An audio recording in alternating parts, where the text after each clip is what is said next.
Hi, everyone. Welcome to one of our Women in Mining South Africa Women's Month events.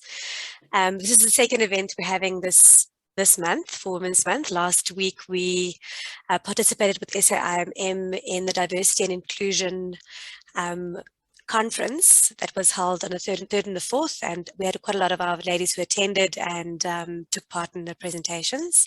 So this is our second event for this month, for this Women's Month, and it's all about navigating a difficult situation at work. And I think you can all attest to what a difficult situation at work feels like, or what it could potentially be. It's anything that makes you feel uncomfortable. If I have to think back on my career, on things that made me uncomfortable, which at the time I thought were okay. And then when you think back at it, you go, that actually wasn't okay. Actually, I shouldn't have actually stood for that. If I think of as a graduate, I was working in Springs as a geophysicist, and the Polish programmer who worked in the office next to me, his wall was covered in naked ladies, okay? And at that point in time, you sort of go, is this allowed? You know, can this even happen? You know, this was sort of in the early, mid to late 90s.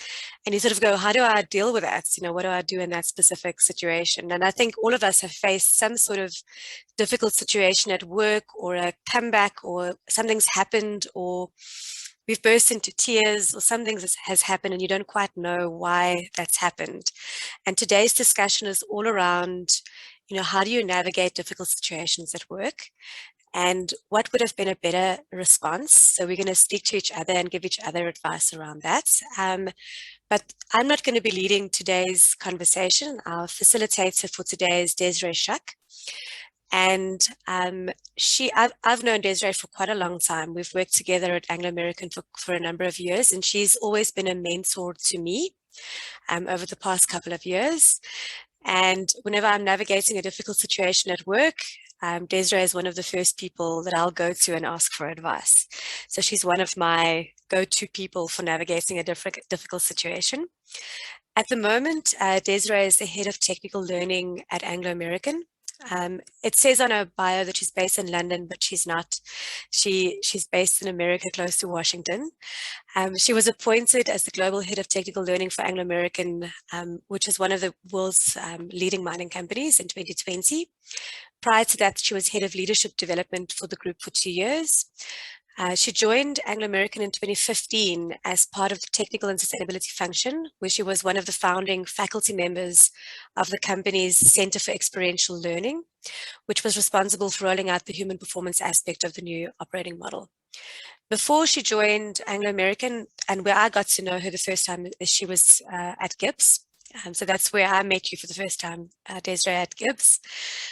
She ran her own consultancy for 15 years, focusing on leadership development, project management, and decision-making, working with global firms such as Microsoft, Nokia, MTN, as well as 4 leading banks in South Africa. During this time, she was responsible for designing, developing, and facilitating most of the women in leadership programs at Gibbs. And I know she's passionate about women in mining, and that's why I asked her to facilitate tonight's session. She holds an MBA and a BSc in mathematics and computer science, both from the University of Pretoria. So it says here you live in London, but I know you don't. I know you live in Washington, and your children live in Cape Town. And I've met Desray's husband. He's a retired US Marine. So he's got a lot of, he's a really nice person to speak to around, what would you call it? Extreme ownership. I'm looking at the book here. Okay, so around those sort of concepts. So I'm going to hand over to Des, and she's going to take us through how today is going to work, or how this evening is going to work, and she'll facilitate the rest of the session. Thanks, Des. Thank you, Petri, and thanks very much for the invitation to be in your space, everybody. I completely value that, and it makes me feel so close to home, because on Sunday I had a big homesick moment, which happens when you move countries. So yeah, I'm living in the US. Sort of tends to happen when you choose to marry an American Marine. You tend to come back here. But when the opportunity arose to live here, I thought, why not take it? So I've lived in 3 countries in 6 years and done 3 roles for Anglo. So it's pretty cool. But yeah, difficult situations. I'll share my screen in a while and we'll go through what we're going to have a look at. But I'd like you just in the back of your minds to already start thinking about what are some of those difficult situations. And we had a pre-briefing with your elders just now, and they said, what, the last 30 minutes, the last 45 minutes, the last week? I mean, we are, because as women, we tend to, and this is generalization, but you might resonate, we tend to overthink everything, and we tend to like read stuff into everything. I asked my husband the other day, like, why did you do that? Why did you do that? He says, hell, love, I've got much better things to think about why I do stuff. If you don't like it, just tell me to knock it off and I'll stop. And I'm going, therein lies the difference, right? He does something, you tell him you don't like it, he'll stop it. I would have to like think about it, analyze it, wonder about if I said this, would it have been different? Look at my kids and go, oh, sure, but I wonder if it was that thing that caused this reaction. And we're very busy in our heads generally. So I think there's a balance. There's a balance between that busyness and analyzing stuff and thinking about stuff and just sometimes just letting things go. So we're going to try and get to that place today where what's useful to look at and what's useful just to let go. So I'm going to share my screen because I want to get you guys talking to each other sooner rather than later. Okay, let's go. Is that coming up there? I'll put it in full screen mode. Okay, did it go? Are we happy? Yes, it's in full screen. Cool. Thanks. All right. Yeah. So really, I'll do a bit of an intro. We'll do a breakout activity where you're going to get chance in small groups to speak to each other. We'll bring you back into the plenary and we'll share some ideas, what's come out, and then any questions you might have. And I'll leave you with some 5 tips and a few other things before you go off and be amazing and more amazing than you are. So what's a difficult situation, right? So anything that makes you feel uncomfortable, anything is a difficult situation. And you don't have to think about why, you don't have to have the words for it yet. Something that just doesn't feel right. I think for many years we've been taught, oh, but it's just you. And it's not as bad as you think it is. If it doesn't feel right inside, that's a difficult situation for you. It doesn't matter if it wouldn't be a difficult situation for anyone else, but for you, if it doesn't feel right, there's something that needs to happen around it.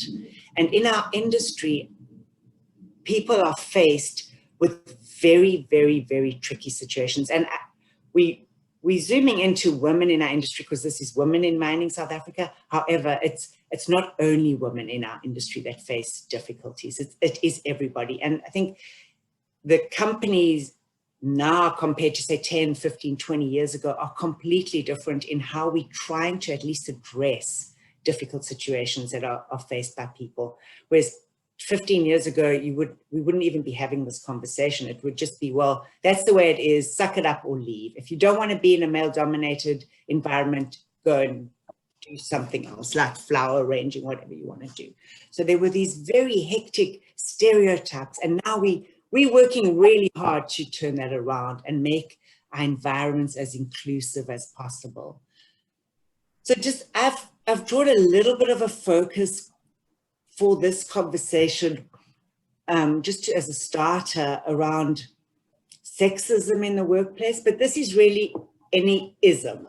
And what is it and why should we address it? So there's some examples that I've got going there that you'll see.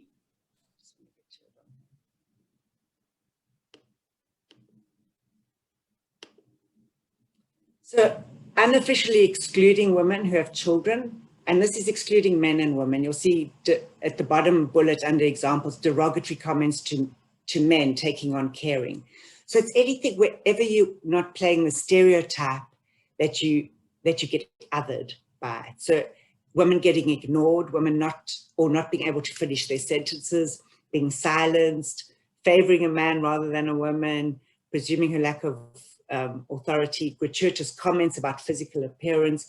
You may or may not have come across these in your experience. I'm hoping you haven't. The stories I've heard in my work with women and men would lead me to believe that most of us have had to deal with something on a continuum, either just a comment or the hardest things that I've listened to during some of the research I was doing was like rape. And someone walked into a very senior woman's office and put a gun on the desk and said, I know where you live and I know where your children go to school. And if you keep on taking up this line of questioning in our board meetings, then you know what I'm going to do. So from completely violent threats to maybe just the off-color comments around the types of things that, given my blonde hair and blue eyes, I had to deal with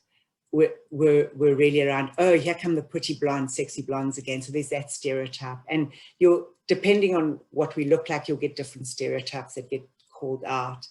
So why should we even be bothering to address this? Why should we name that this is not a healthy thing?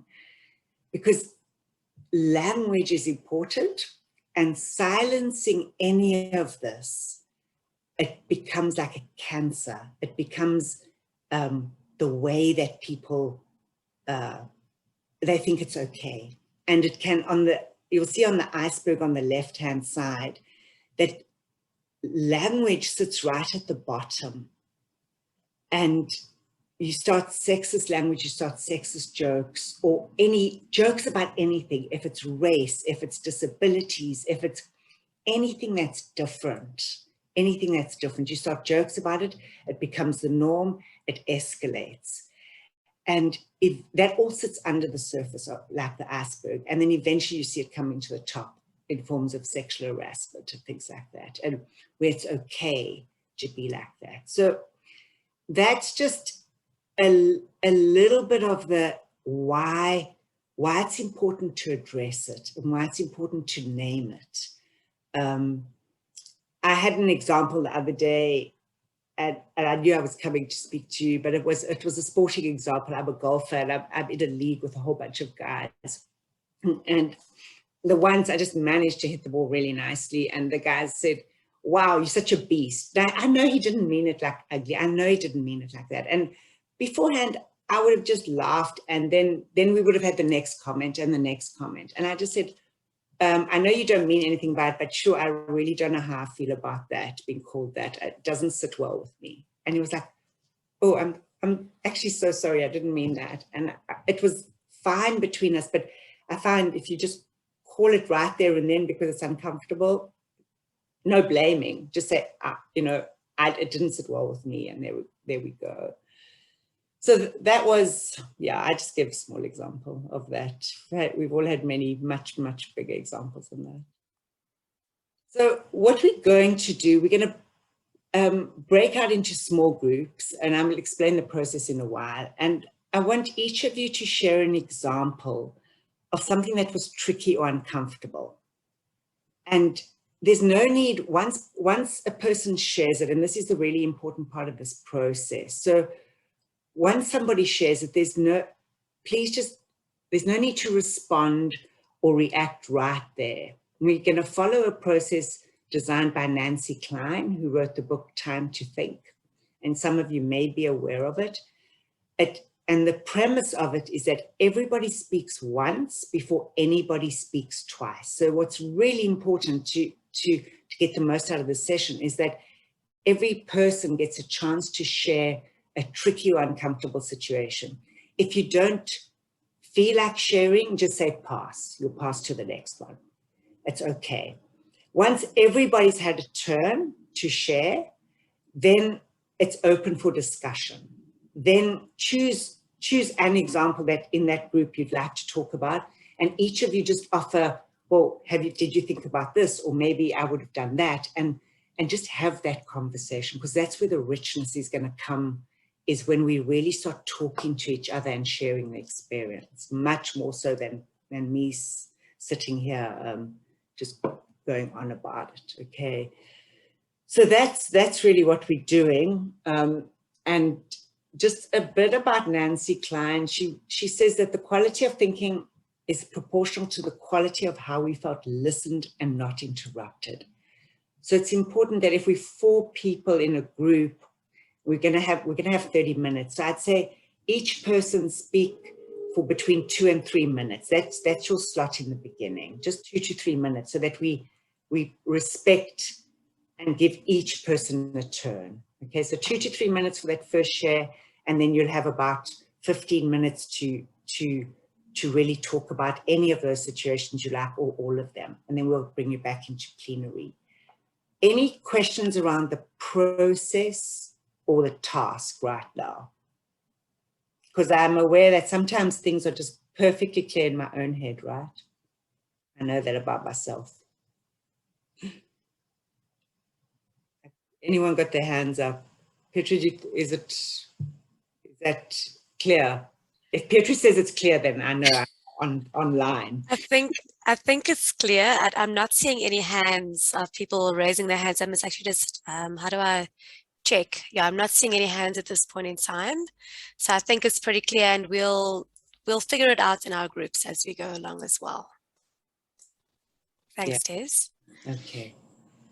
So we're going to break into, Brianna, do you want to explain? Brianna will... Yeah, so I've set up the breakout rooms. I've set up 8 of them, which means there'll be some with 4 and some with 3, because there's 30 of us. So if you're ready, I'm just going to open the rooms and send you off. And then in half an hour's time, I'll give you a kind of a 5-minute wrap up and get ready to come back, and then we'll call you back into the room. Okay. Cool. Desray, the floor is yours. Okay, thank you. I just had to check if I was on mute or not, because that's a favorite trick, like everyone. So hopefully you had rich and insightful conversations. So what we'd really like to do is just hear from each of the groups. I'm going to start with whoever wants to go first. Just tell me a group number, and just pick out a theme of conversation or one specific situation. So you can either go a theme, this is what was coming out, or this is one situation that really, really resonated with us. So which group, oh, that's going to be chaos. Which group would like to go first? I'm not in a classroom. I will start with group number 1. Group 1. I'm not the spokesperson. I came in later. Nkanyezi, would you like to explain the theme for group 1? Okay. So in group 1, the theme for us was predominantly related to racism.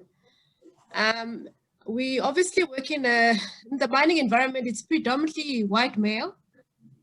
And we seem to experience racism more as Black females in terms of how we are treated, as if that we are at a lower level. Even when you're in a management position, they don't recognize you, to the point that they don't even address you with the correct name. It's like you don't exist, but you are there. You become almost like a number. In terms of, so our discussions was just around on that point, that how do we make ourselves visible? That how do we address the issue of racism? And we discussed the point that when it happens and you feel uncomfortable, you need to address it then and then. Don't wait after the meeting, because sometimes these behaviors happen because nobody ever confronted it and they just assumed it's acceptable. So that was our main discussion that we were talking about. Okay, thank you. I'm going to take comments from everybody and then respond. I think it's going to be, yeah, let's do it that way. Oh, actually, no, let me change my mind. The one thing that thank you for raising that, because that is also absolutely insidious in our societies, and it's not only in South Africa that's there. I see that on a sort of a daily basis in the US, and I certainly experienced that from colleagues telling me that experience in the UK as well. So the one thing, if sometimes in the moment, if you don't address it, all is not lost. all is not lost. So sometimes we think, oh, afterwards we go, oh, I should have said that, and I wish I had this come back, and I was so slow. If something happens and you don't have the words in the moment, sometimes it's a good thing, because you can go home, think about it, think about a good response, go back to it afterwards. Whoever said that comment, or even in that same meeting, the next time that meeting comes along, say, I'd just like to put on the agenda something that happened in our last meeting. I've been thinking about this issue that happened in our last meeting. This was the conversation, this was said, and it did not sit well with me because of these reasons. I want us to address that now. Sometimes that's a very powerful way of doing it. Don't necessarily worry if you haven't addressed it in the moment, but certainly take an opportunity to go back to it, because sometimes we just let it go. Some things, the discernment is some things are okay to let go. Mostly it's better to address it. Sometimes it's better to address it one-on-one, and sometimes back in that same forum. So thank you. I think that's a very, very good example of that. And name it. Name it. Say, it didn't sit well with me. I felt uncomfortable because of X, Y, and Z. Okay. Thanks, Nkanyezi. Thank you. So I'll try and respond. If anyone's got another piece to bring in on that, please put up your hand and we'll share. Okay. Group number Tabile. Sorry, Desray. So what Ganyezi is not saying is that, so this has happened to her on numerous occasions. So it's not once, it's not twice, it's on numerous occasions. So I understand when you're saying you mustn't respond in the moment, but how do you deal with it when this is continuous? So I'm not necessarily saying don't respond to it in the moment. I'm saying if you don't respond in the moment, so say you just didn't have the words then what I'm inviting you to do is to go back and respond. Not to say, oh, well, I didn't respond in the moment, so now it's gone. I think definitely if you have got the words, if you've got the words in the moment, then it's the best time to respond. Okay, great. I'm going to put a caveat on that, except if you're so emotionally triggered that you're not going to say it in a constructive way. Yeah. Because if we, and I've got my top tips, an eye for an eye leaves the whole world blind. So we do not want to eat with the pigs in the trough, right? As a metaphor. We want to raise above and be true to ourselves in how we respond to these situations. And it's around I language. I was uncomfortable. And for the health of this business, I really recommend we sort this thing out. Because if I'm uncomfortable, other people will also be. And it's speaking from a very confident, powerful place. Because no, 100%. Okay, thanks, Emily. Because we train people how to treat us by what we accept and not accept. Okay, so if we're accepting it, we're basically telling them it's okay, and it's not. No, thank you. Thank you for that. Thank you for clarifying that, Tabile.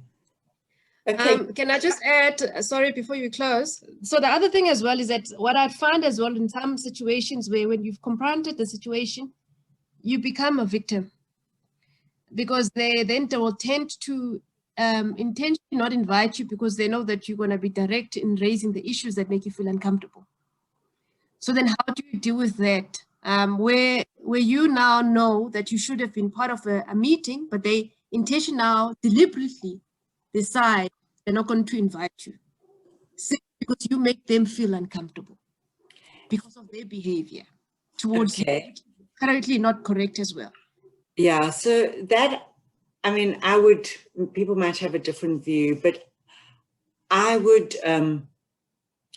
go to the person that's done the invites directly. And when we're back in the office, I would do it face to face because it's very powerful. So, you know, this meeting that you set up, I used to be invited to it. Suddenly I'm not invited.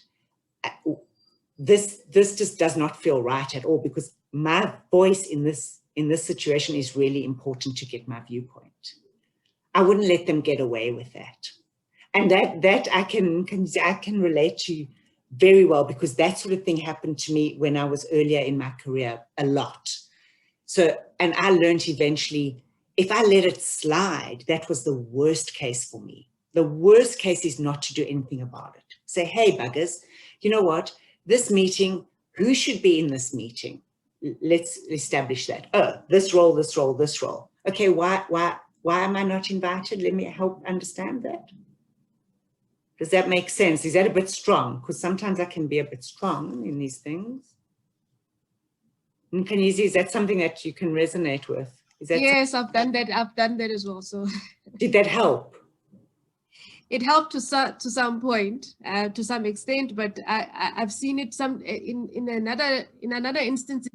It tended to delay me in certain things when we had where I knew that I was not deliberately being left out on certain other things, when there was opportunities opened for other people, which were not made available to me simply because I make them feel uncomfortable. So okay, so it's, and I'll go to group 2 now, but it might be a little bit of reflection around the how. How do you get your message across without making other people, that they look at their behavior, but they don't feel uncomfortable, but they feel motivated to change? That's the art of it. So that you build a cohort of people that want to support you and stand for your success because they can see your point of view. You don't come across as an adversary. You come across as, we've got a common objective. How can we work together to reach a common objective? That's often the difference. So you don't sit on opposite sides of the table. You sit together looking at a common objective. But I think it requires a longer conversation, which I'm very happy to have, if that makes sense. Okay, can I go on? Can you see, does that feel complete to you? yes, you can go on. Okay, okay, group number 2.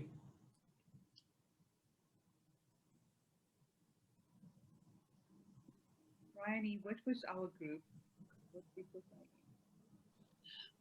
that? Okay, hold on, let me look. Group number 2 was Ndumi, Reshoketswe, Simon, and Victoria.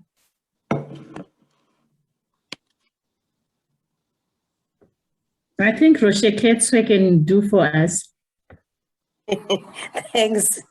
What we discussed in our group basically is how we've all reacted when we were faced with challenges where a man treated us differently within a scenario. So, and what the bottom line is, we came about to say it's very important that we all exercise emotional intelligence, so that it will allow us, it will give you a sense of to know how to react in certain situations. And we gave examples of walking away from situations and that type of thing. And it also came about to say, sometimes when you're in a meeting as a woman, you would say something or come up with an idea and it would be downplayed or ignored plainly.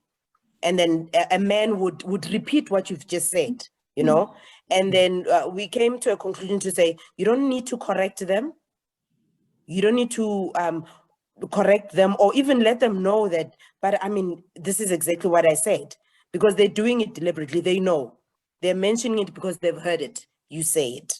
So sometimes it's literally, it boils down to emotional intelligence. So the more people that could be emotional intelligent in the workplace, the better it would be.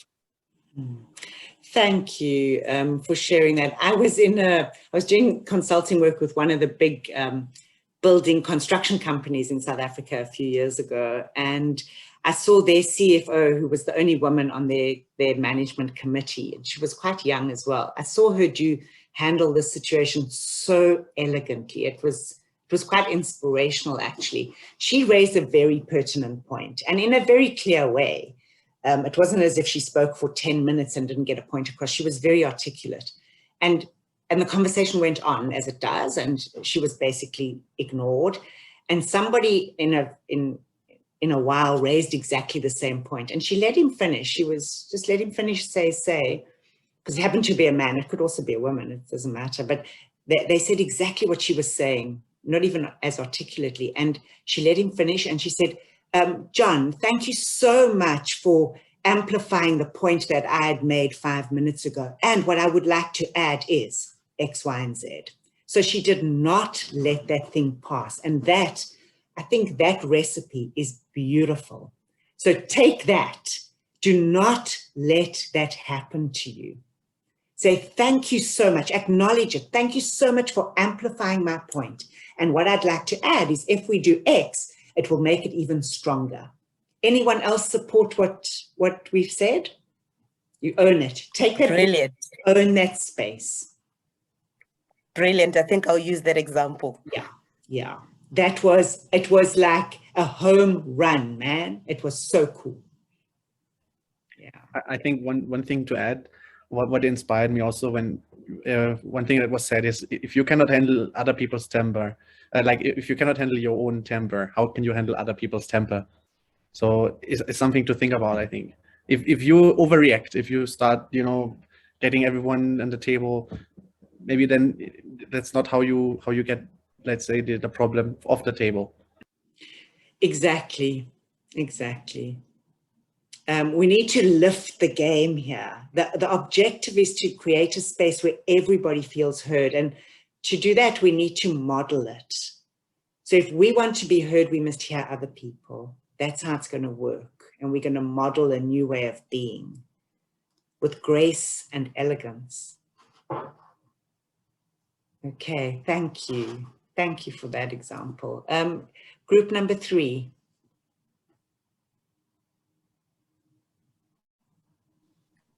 Group 3 was Farana, Isabel, Nondamiso, and Rabetswe.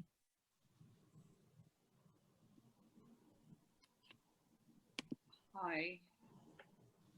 Okay, I think I'll sum it up.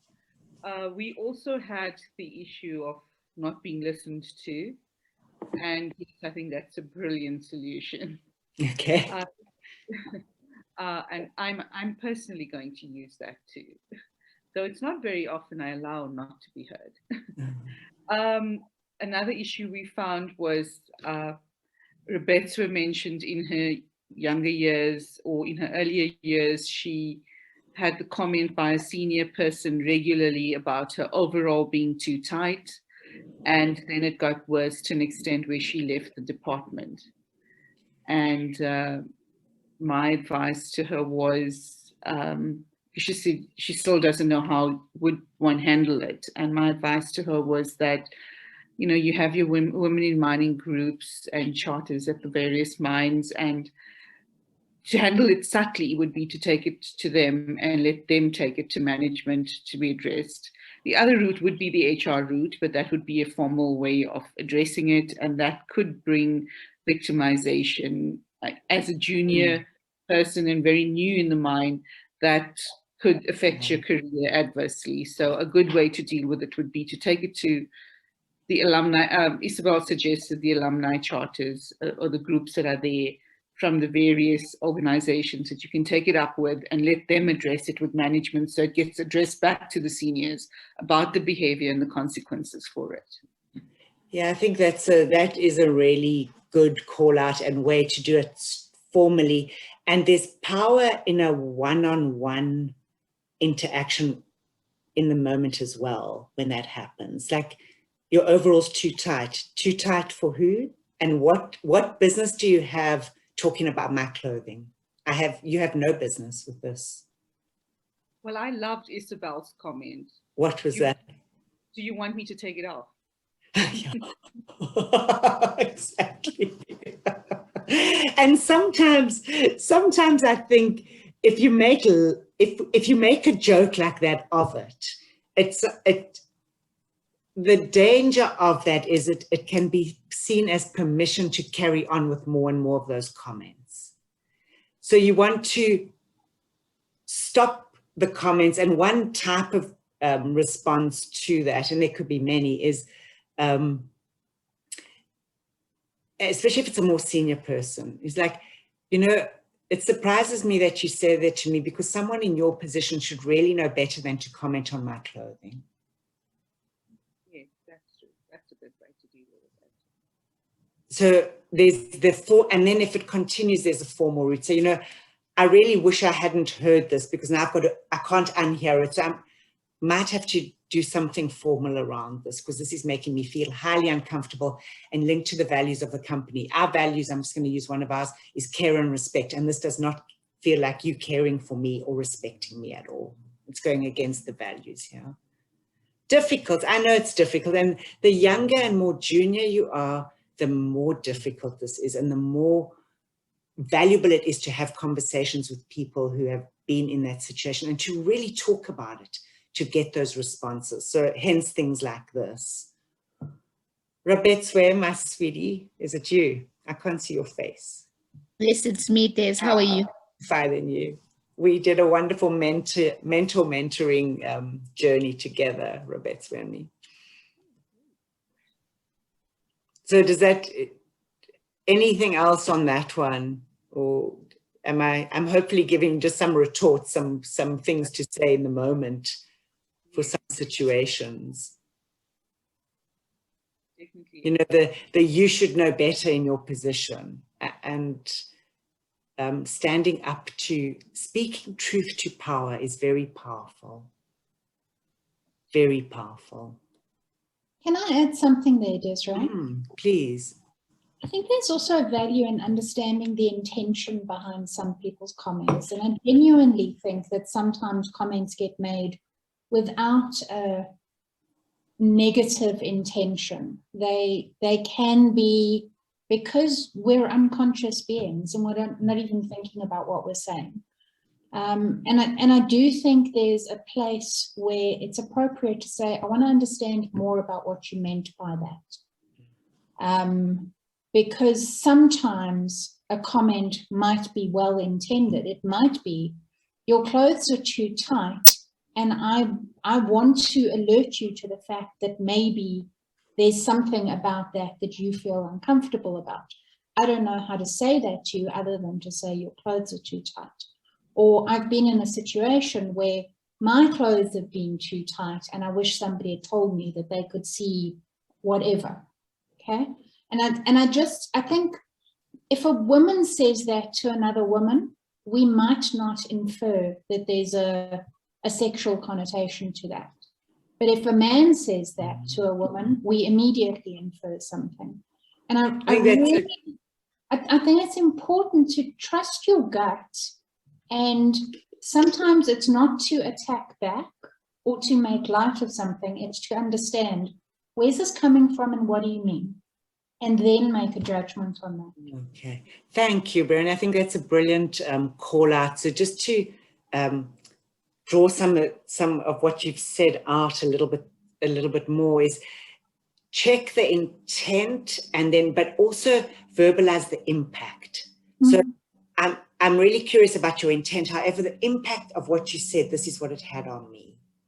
So the intent impact piece is important. Victoria, your hand is up.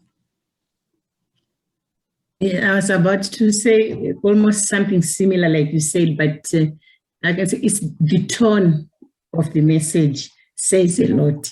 People listen to the tone of the message.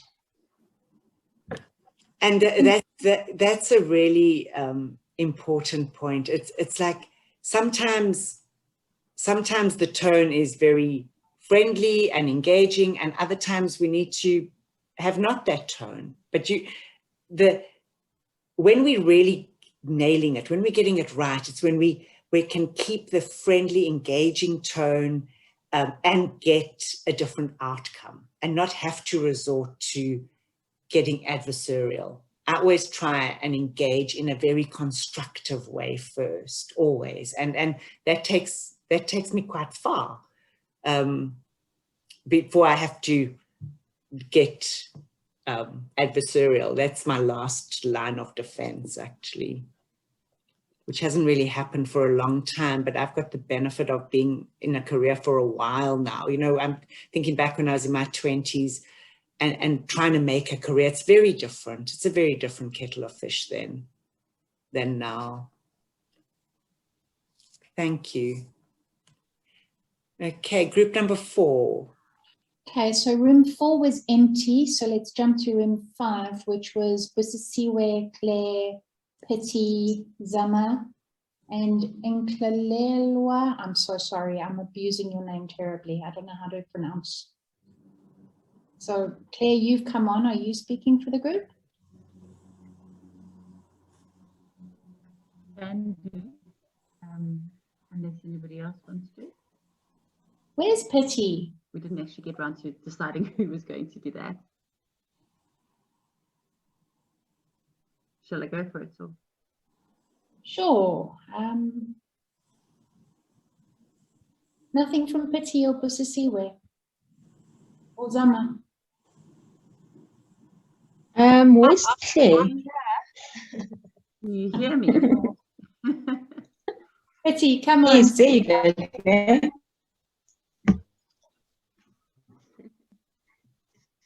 Hi, Abusi here. I'm not sure, Claire. We couldn't hear you. Can you not hear me? Yep, Can hear now you we now. can. Yeah. Okay, good. Sorry about that. I don't know. It might be my connection, but our group gave quite a number of examples of where they'd been in uncomfortable situations.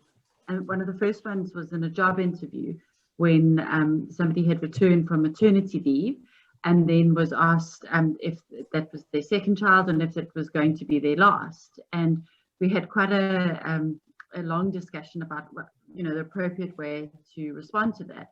Now, obviously, the first thing is that the interviewer is giving you a great insight into the culture of the organization. The fact that they felt that it was okay to ask a question like that means that they haven't been on any kind of diversity training. Yeah. And that the culture of the organization doesn't drive the principles of diversity, probably. I mean, you can assume. But what we said is one of the ways to deal with that is to start asking the right questions of the interviewer. Tell us a bit about your maternity leave policies. Do you value diversity in this organization? Really sort of turn it on its head in quite a professional way, which we thought would be maybe a bit novel rather than sort of grumpily giving the interviewer what for. Because it may turn out to be that it's just the one individual who's made the mistake, and it might be a job that you really want at the end of the day. Yeah. In this case, it turned out not to be, but it was an early warning system. Then we had a nice conversation about bullying under the guise of needing to be tough. So one of the women in our group shared an example of where they'd had a manager who'd sort of slammed the door on them. And then when they'd pointed out that this was disrespectful and completely unethical leadership, that they'd been told, well, they needed to toughen up. And we had quite a good chat about actually needing to call it out for what it is. It is disrespectful. It is, often you'll find that men wouldn't have had a door slammed on them because there's a power dynamic that's at play there. And that manager was definitely taking advantage of their male power in that, maybe unconsciously. We're pretty certain it was unconsciously, but it was completely inappropriate. And the organization needed to react appropriately and point out that the leadership behavior was off. But, unfortunately, the individual actually left the company rather than was able to remain with the organization and get the organization to see their point of view. And then we finally had a chat about, greeting versus, or groping versus greeting. And, a couple of examples where at Christmas parties, people had been introduced to other people and the women all got a hug hello. And we joked that, thank goodness for COVID, we don't need to deal with that anymore. That nobody's hugging anybody in the workspace, and it's just not necessary. But how, when the individual had complained about the situation, somebody said, "Oh, you've just been oversensitive." And actually, it's completely acceptable to call that out. That when somebody is giving you a rather touchy, doesn't make me very comfortable.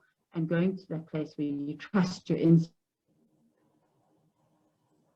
you know, that hug was inappropriate, that it wasn't just a hello, it was a little bit more than that, and that by sort of calling it out, you stop yourself ending up in a worse situation, because you know, the minute somebody thinks they can grope while hugging, it can lead to all sorts of other behaviors that could really be quite difficult for everybody involved. So a couple of themes, but and you know, some solutions, but yeah, we'd love to hear your response. Cool. And thank you for bringing those examples. They're so rife and very real. So the mat leave one, yeah, there could be a whole bunch of things. Could be just the interviewer that didn't have a clue, could be more systemic. One of the things is, just because somebody's asked a question does not mean you have to answer it. And especially that sort of question, it can just like, very important to go like the I language, like I feel rather uncomfortable in answering that question right now. Could we go on to the next one? With a smile, that's fine. Don't have to answer it. Never have to answer a question just because somebody's asked it. But I like the idea. I thought it was very powerful to ask about the benefits and to ask about how that's seen. I think that's also a very good way. And it's not it's not an either or, it could be a both and, that one. The door slam piece, I think what's important there when we address something like that is, as soon as we say that was disrespectful, that was that, it is an accusation onto another person, and that might, and in this case, that might not have been the intent. I don't know, to Bryony's point, but if we say, I felt disrespected when that happened, and it didn't feel to me like it was epitomizing our care and respect value, can we have a conversation about it? It keeps the conversation open, and that person's going to think very much more next time when they do it, because they know you're going to say, this is the impact it had on me. This is what I felt. I feel language. Nobody can tell you you didn't feel like that. Nobody can say it's aggressive, it's troublemaking. It's because you feel like that, and that's what it is. You're just naming it. So try and convert from a accusation about what it is and making a judgment about what it is to what the thing made you feel. If that's just one, is a subtle thing, but it's so powerful, that change. The hug hello, COVID has been a complete lifesaver with those sort of things. And one of the most, the techniques I use the most, because I don't know where people's hands have been if they want me to shake them, and it makes me feel very uncomfortable. And that's at a handshake level, that's even a distance away, never mind a hug. So there's very few people I feel comfortable hugging, but I do that in a namaste. Hello, hello. And that keeps people far away without touching me or coming close to me with a big smile. And they know they can't come closer, right? It creates a barrier. I do something like that, or now lately what the guys are doing are fist pumps. So fist pumps have been my lifesaver. Da-da, da-da. Something that just keeps people at bay. I think the point is try and preempt the situations, rather be proactive in preventing them. That prevention is better than cure, than trying to, once it's happened and you know it's going to have happened, to have to respond to it afterwards. So try and get in front of as many of these things as you can, possibly, if that's helpful. Group number 6, I think. Bernie? Okay, so that was Humbulani, Maleboko, and Pietro. So let's maybe hear from Humbulani and Maleboko. Good evening, everyone. Hello. Hello.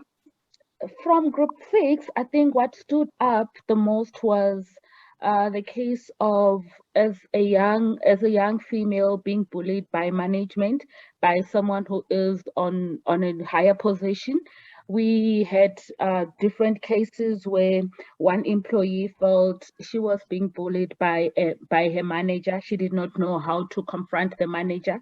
She instantly went to someone that she entrusts to tell them how she feels, how she is being bullied, and was advised on how to approach the issue, because as it stands, she is currently waiting to just be moved out of out of where she belongs currently to be moved to a different division before she lodges a grievance. And another case that we had was for a subordinate that actually lodged a grievance, being that resulted from from feeling that she was being victimized, she was being bullied as part. And what stood out was many a times this bullying and this victimization, why is it that it is occurring and happening from females on a female? And what we discussed on was that sometimes it is actually better to talk about it right there and then. The moment you feel that you're being victimized, instead of sitting back and feeling all sad and depressed, it's actually better to approach the person that you feel they're victimizing you and address the matter. Sometimes you might find that the person that you feel is victimizing you does not even know that they are victimizing you. It might be that they come about too strong for you and you feel victimized. So sit around the table, maybe coffee, or address it that, listen, I actually did not like the way that you spoke to me. I actually did not like the way that you addressed me earlier. And that in that, we actually resolving the issue earlier instead of holding a baggage for years and feeling depressed all alone at home. And looking at the times that we are in now with COVID and everything happening around us, people are mentally fatigued. People are depressed. So instead of taking on the baggage from work, taking it home, rather address it right there and then. Thank you. Thanks, Humbalani. And I just want to pick up on one of the points. Having that coffee is important. And then the sentence is, when you did X, it made me feel Y. So you're not accusing that person of anything. You're saying what that thing made you feel. You're talking about the impact of it.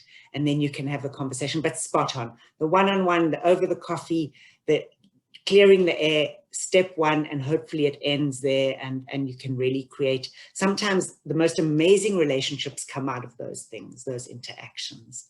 So thank you for raising that. Petra, I'm aware of time. What would you like me to finish with each group, and then I can send the closing stuff as I've got it on a deck, 5 tips for sharing, and then the board of directors piece. Yeah, I mean, maybe we should just ask if group 7 or group 8 have got anything different that they'd like to raise. And if they're happy with what's come up so far, then that's okay. And then we can just close out. Okay. Yeah. Group 7, anything you'd like to add? Good evening, everyone. I think from our group, one of the things that came out that hasn't come up so far is the issue around the imposter syndrome.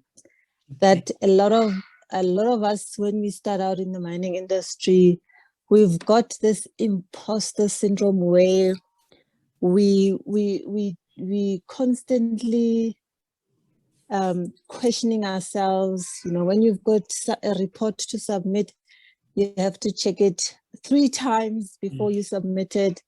And we just had discussions around how to sort of overcome that. And I think there was some good stuff that came out of that. And then also we had if the lady would allow me to share, one of the ladies that shared that, things where she felt very unsupported by women, which is very, you would expect that women would support you, especially those in the industry, for understand these issues. But she says she actually went into depression. So very serious issues. Yeah, I think maybe, I don't know if anybody would like to just add to that. But this really what we were talking about was, we just need to be able to know that we've got so much power within ourselves to deal with things, to build confidence, and to be able to just keep going on a daily basis. You need to keep going because it does get better. And you just mentioned that as well, Desray, that sometimes the best of relationships come out of, you know, what started off as people really rubbing you, you know, the wrong way. Yeah. That's what happened with me as well. Yeah. Okay. So I think both of the themes, the imposter syndrome and supporting each other and creating support networks are actually topics for probably longer sessions. So I think they're great things to really talk about probably. Type of What I can say, Queen, is our previous event was on imposter syndrome. So we had a specific event, and I think there's a recording of it. If you go to Facebook Live or our Facebook page, you'll see the recording of that specific event. So there's a whole, and there was a lot of good advice, and it was a really good talk. So I could definitely recommend. We've already had a longer session on imposter syndrome. Okay, cool. So that might be a nice place to start, and then we can speak about it more if we want to. You know, if we want to bring it up later again. Yeah. Okay. Thank you. Thanks for bringing that. And group 8, and then I'll close.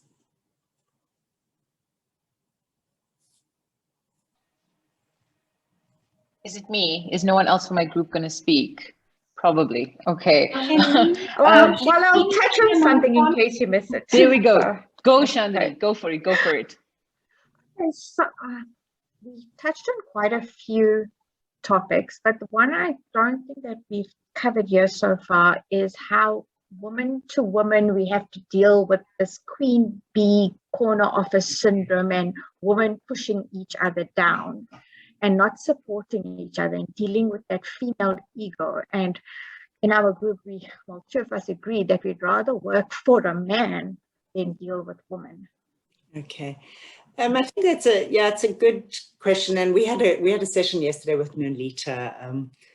And one of the things she said, and I've actually put it on my slide, is Queen Bee syndrome comes from a place of where we have a view of scarcity, where we have an attitude of scarcity, because you think, okay, I'm in this position, there's only place for one of me. If we come into the world with a sense of abundance, that the universe has our back and there's enough for everybody, that tends to start dissipating. So in any situation, just how do we create networks of peers and address it? And I think we've labeled it Queen Bee syndrome, but it's the same as what we've been talking about, is go and have the conversation. Say, like, this is what it made me feel. Let's align around a common objective. How do I support you? And how do you support me? So that in itself, the support network piece, I think is a big conversation of how we actively stand for each other's success in every meeting. Where if one of our female peers or anybody gets cut short, we say, oh, Petra, what were you saying? That was a really interesting point. Please, can you add? Or Shanjini, I'm very curious about hearing more about that. And we actively just stand for each other like that. Or we say, thank you very much. It was fantastic what you brought. And we start modeling it.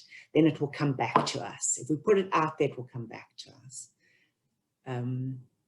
But thank you. I realize like these things, we could talk for a long time, and I wish we were all around the same table and then we were going to have a lovely dinner together. And that's not our reality right now. I just want to, in closing, just share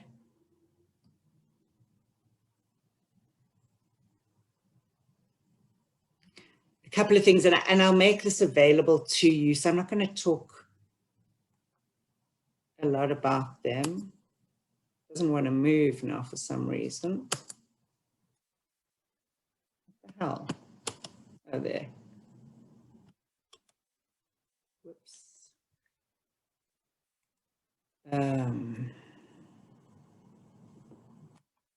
So here's just five tips for standing your ground, and I've labeled it sexism, but I've spoken about a lot of them. So I'm going to share this with you, and you can have a look in your own time. But it's around staying true to your own values. It's about using the I language, helping each other to be heard, the abundance mindset, and the which shows to wear to the party also is a bit from Nolita. It's like, Do I need my safety boots to kick some ass? Do I need some high heels to stand shoulder to shoulder with people? Do I need feminine shoes to show up in a really feminine, lovely way?